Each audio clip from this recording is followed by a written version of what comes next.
And the same thing is happening today. It isn't so much false teaching today as the suggestion that it doesn't matter what you teach. Here it was specifically wrong doctrine, but today the tendency is to say that doctrine doesn't matter at all. And that as long as a man's had some sort of an experience, it doesn't matter. They say, surely we can all be ecumenical in evangelism at any rate. In other words, let's offer Christ to them. But I say, who is this Christ? What's he like? But they say, no, you're causing division. You mustn't ask those questions.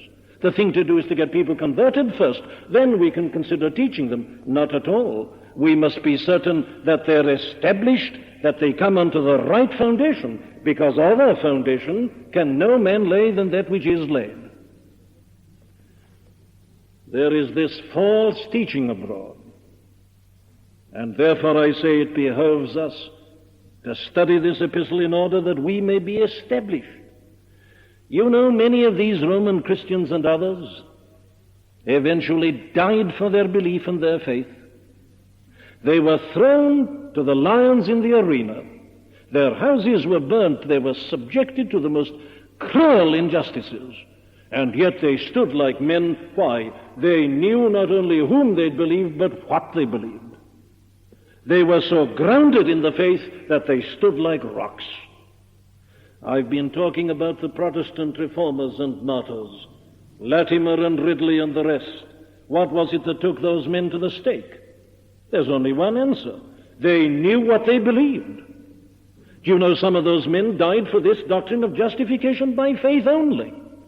The Roman Church didn't like that, and they said, if you go on saying that a man is justified by faith only, we'll burn you at the stake. So they went to the stake and burned gladly.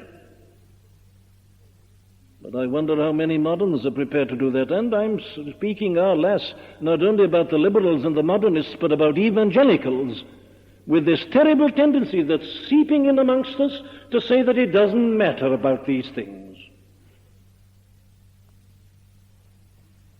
Martyrs are men who know what they believe. They realized, I say, that this doctrine of justification by faith is so vital and so all-important that they wouldn't surrender it at any price, not even the price of their lives. In the same way, on this question of the Lord's Supper, Ridley and Cranmer in particular stood on that. They said, you do not receive grace when you eat that bread that's undergone the process of substantiation. It's a lie, they said. It doesn't transmit grace in that mechanical sense. They went to the stake for that. You see how important it is to know doctrine? And what a denial of Scripture it is to say that it doesn't matter very much what you believe as long as you call yourself a Christian in general, and that you mustn't stand on these things and say they're absolutes. As long as a man thinks he's a Christian, well, let's work with him and say God bless him. That isn't the teaching of the epistle to the Romans. Men, I say, believing this, have died for it. Oh, may God so bring this truth home to us, that we shall be prepared likewise to stand for it. I don't think there's much danger of our going to the stake. We're living in an age which, as I say, says it doesn't matter what you believe, and yet it doesn't need much imagination to see that we may well be subjected to persecution. I'm not sure it hasn't already started in certain circles. And it will probably increase. Therefore I say, let us know the truth.